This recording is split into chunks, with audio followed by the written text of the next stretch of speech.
అండి, నా పేరు లక్ష్మి. కథ పేరు ప్రేమంటే ఇదే. ఏదో ఆలోచనలో ఉన్న శరత్ గారు వాళ్ళ ఆవిడ వీల్చైర్ నుండి వచ్చిన బెల్ శబ్దంతో ఉలిక్కిపడి వెంటనే పడక గది నుండి వరండాలోకి పరుగులాంటి నడకతో వచ్చారు. ఆవిడ ఆకలి వేస్తోంది అంది. వెంటనే ఫ్రిడ్జ్లో ఉన్న పిండి తీసి అట్లు వేసి ఇచ్చారు. 30 సంవత్సరాల క్రితం వెన్నుపూస విరిగిపోవడం వల్ల అప్పటి నుండి ఆమె ఆ వీల్చైర్కే పరిమితం అయ్యారు.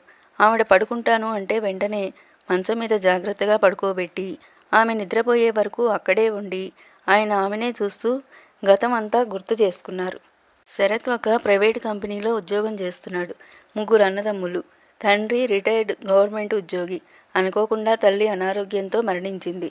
శరత్ తండ్రి నీవు పెళ్లి చేసుకో, ఇంటికో ఆడదిక్కు ఉంటుంది అని అంటే అందరూ కలిసి పున్నమి జాబిలిలా అందమైన చందనని చూడ్డానికి పెళ్లి చూపులకు వెళ్లారు. శరత్ స్వతహాగా నెమ్మదస్తుడు, సిగ్గు జాస్తి. వాళ్ళ నాన్న అమ్మాయిని చూడు అంటే గాని తలపైకి ఎత్తి చూడలేదు. ఒక్కసారి చూశాడో లేదో వెన్నెల్లో ఆడపిల్ల అని ఎక్కడో చదివాడు. కాదు, ఆ పండు వెన్నెలే ఈడపిల్ల అనుకున్నాడు. ఆమెని తొలిచూపులోనే చాలా గాఢంగా ప్రేమించాడు. ఇద్దరి ఇష్టాలు కనుక్కొని పెళ్లి తేదీ నిశ్చయించుకున్నారు. అప్పట్లో ఫోన్లు లేవేమో. ఎన్ని ఉత్తరాలు కవితలు రాశాడో లెక్కలేదు. ఆమె అంటే అంత ప్రేమ అతనికి. ఘనంగా పెళ్లి చేసుకొని ఆమె వాళ్ళింట్లో అడుగుపెట్టింది. ఇక ఆ ఇంటి స్వరూపమే మారిపోయింది.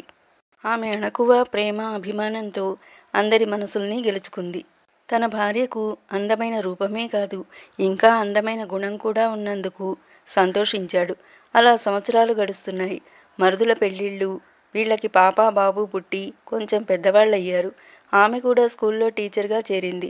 పిల్లల పుట్టినరోజులకు పుణ్యక్షేత్రం దర్శించుకోవడం, సెలవుల్లో ట్రిప్పులతో హాయిగా గడుస్తుంది. ఇద్దరి మధ్య ప్రేమ ఒకరి కోసం ఒకరన్నట్టుగా బలపడుతూ ఉంది. సంతోషాలు చూస్తే విధికి కూడా అసూయే కాబోలు. ఆమె స్కూటర్ మీద వెళుతుంటే ప్రమాదం జరిగి వెన్నుపూస విరిగిపోయింది. ఆపరేషన్ చేసిన కాళ్ళు నడుము నుండి క్రింది భాగం స్వాధీనం కోల్పోయాయి. శరత్ ఈ సంఘటనతో ఎంత కృంగిపోయాడో వెక్కి వెక్కి ఏడ్చాడు.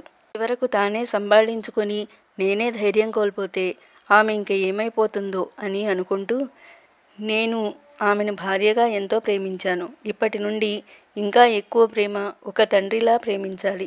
ఈ పరిస్థితిని నేను ముందు స్వీకరించి ఆమె స్వీకరించేలా సన్నద్ధం చేయాలి.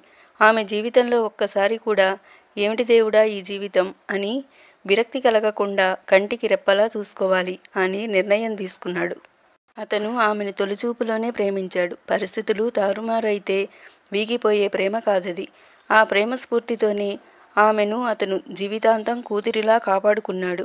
ఇంట్లో వంట, ఇంటి పనికి మనిషిని పెట్టుకొని ఆమె పనులన్నీ అతనే చూసుకున్నాడు. అలాగే ఆమెకి ఒక ల్యాప్టాప్ ఇచ్చి చాలా బ్లాగులు రాయడం, మోటివేషనల్ పుస్తకాలు చదివించడం, ఇలా ఆమె జీవన గమనాన్ని ఆమె స్వీకరించి ప్రేమించేలా మార్చేశాడు. ఇలా ఏళ్లు గడిచాయి. పిల్లల పెళ్ళిళ్ళయి ఎవరి దారిన వారు వెళ్ళిపోయారు.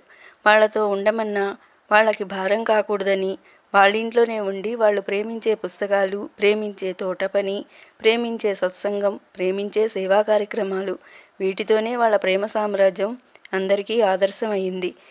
వంట ఆమె రాకతో గతంలో నుండి బయటికి వచ్చిన ఆయన నిద్రపోతున్న ఆమె తలను సవరిస్తూ నుదుటి మీద ముద్దు పెట్టుకున్నారు.